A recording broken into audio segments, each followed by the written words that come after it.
Hi, I'm Jen Akin. I'm based in Guelph, Ontario, where I'm currently doing my MFA at the university there, and also based in Toronto, partly. In this exhibition, primarily, it's a series called Components, and there's also some smaller works that kind of exist on and in and around them that I'm calling organisms. Some smaller works called the devices are also going to be included. The component series actually started as what I thought was going to be a simple solution to the problem of how to display my smaller works. And so the devices that are here that have the bits of feathers and fur and some ceramic elements, that was very problematic on how to show them. And I've always really resisted taking for granted plinths and tables and these kinds of structures. And so I thought I could create sculptures that would serve a dual function of being a sculpture in itself and then also being a kind of elaborate, weird display device for a smaller work. And it sort of evolved and became a kind of habitat for these smaller works that are called organisms.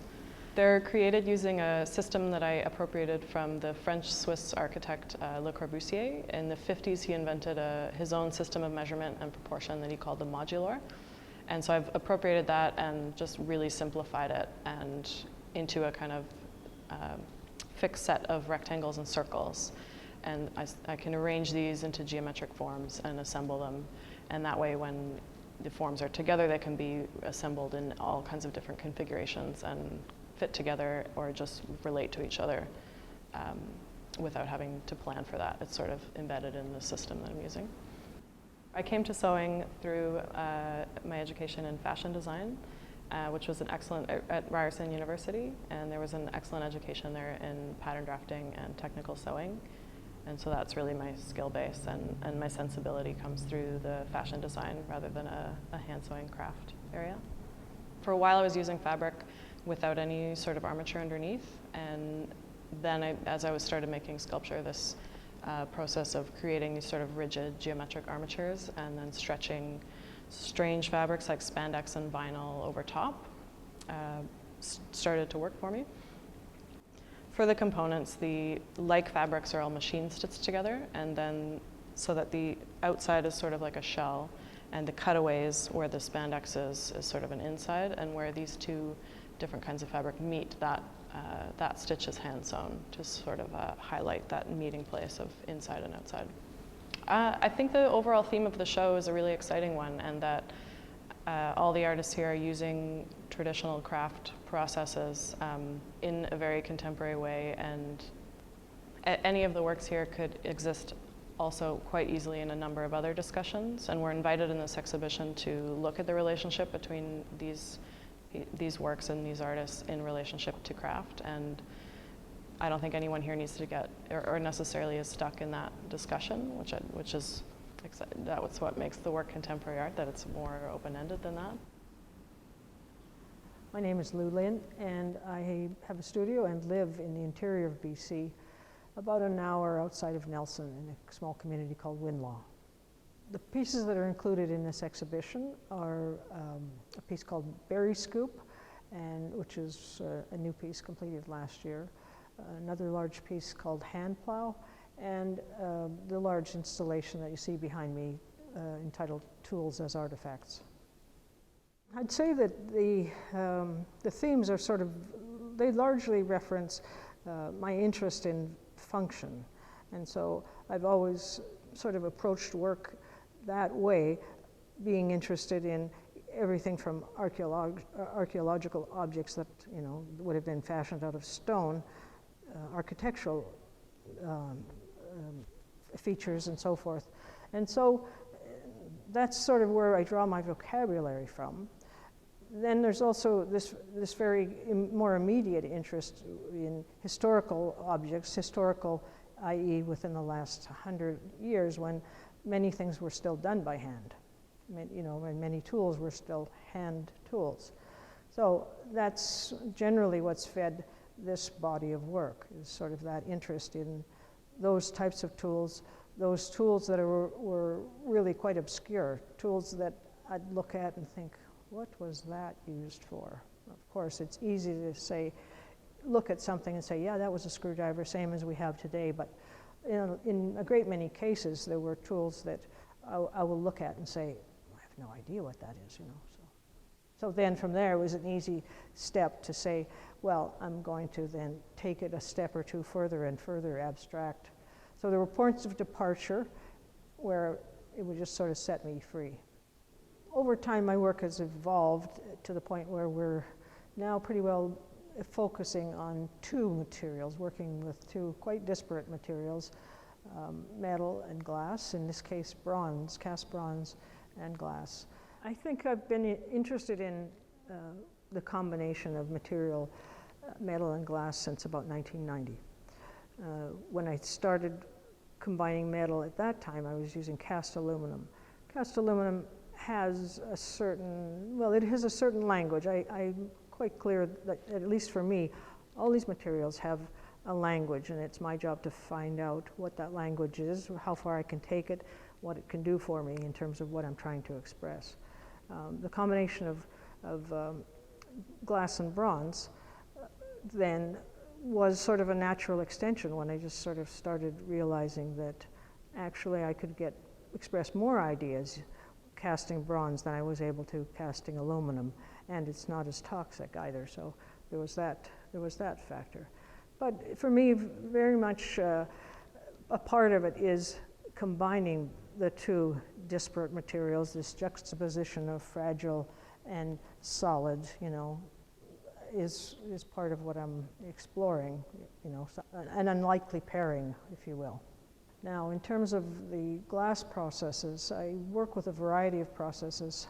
Some of the pieces in this exhibition are blown. The larger pieces have blown components, and all of the pieces, with except one of the tools as artifacts installation, are done by a process called lamp working.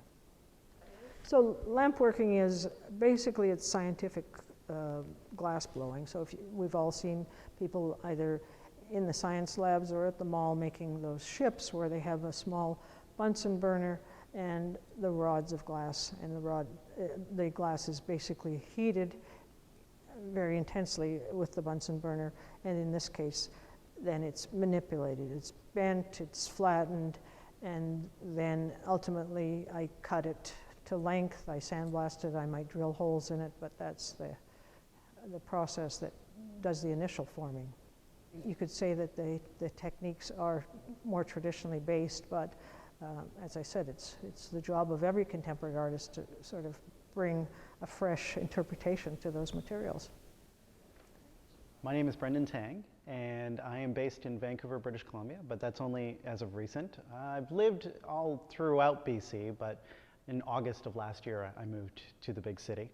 The work that I'm showing here today is the Mango Ormolu work, which is a series of ceramic sculptures that are referencing ceramic history. With me, when I'm creating my artwork, sometimes I'll just sort of have a vision of something that I want to create, and I'm not entirely sure why I want to create it. And with the movement of my hands and the making of these objects, the work starts to make more sense to me. And I felt that they became really great vehicles for talking about globalization and also interface between history and technology, and even the interface between the human body and technology. And, you know, obviously there's also that reference to popular culture. And so these are all things that interest me in my own practice and research. The impetus of this body of work really came out of looking through ceramic art history and the decorative arts and coming across a tradition called Ormolu, where they were looking, Europe was importing these Chinese pieces, and to make it more relevant to their own collectors and culture, they started adding all this Rococo, gold filigree, and all that sort of stuff on there. So I've just conceptually removed all that and replaced it with things that I enjoy, such as science fiction and robots. And I tried to cite that with the titling of the work with manga in a reference to Japanese comic books and anime. And so that's where a lot of these kinds of elements come from, or the inspiration for these elements come from. The way I've gone about building the Mango Ormolu works is, it's funny because a lot of people assume that I'm using molds or slip casting or industrial processes. But in actual fact, I'm using very old school approaches to the material. So a lot of these forms are actually wheel thrown. I had apprenticed with a potter a number of years ago, almost 20 years ago, and from there I was kind of bitten by the bug on the wheel. And so a lot of these forms are based on wheel thrown forms, and then I assemble. I use slab building techniques and pinch pot techniques. They're all really super basic, but I guess I work with them long enough that they look really tooled or machined. With this body of work, I've done some other drawing pieces and then earlier works that I did for my thesis exhibition. I've used the language of the decorative arts and craft as a vehicle for my ideas for addressing global politics or identity issues or even negotiating culture and that sort of thing.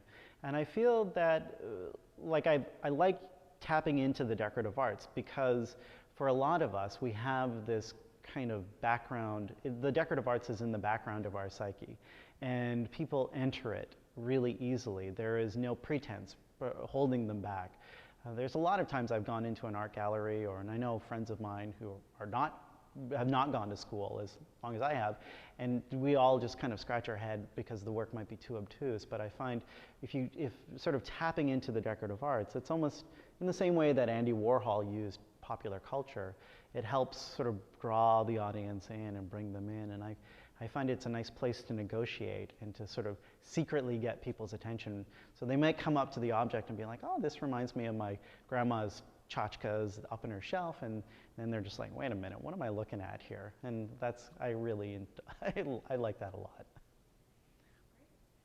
I'm really excited about this work being shown in Material Speaking because I'm working with a lot of the work is being shown with a lot of other amazing artists that are dealing with material and the working with or the crafting of material as also a vehicle or as a hook to bring people into the conversation. I think a lot of the works that are here, either be it my work or any of the other artists, there's so much going on beyond just the making of.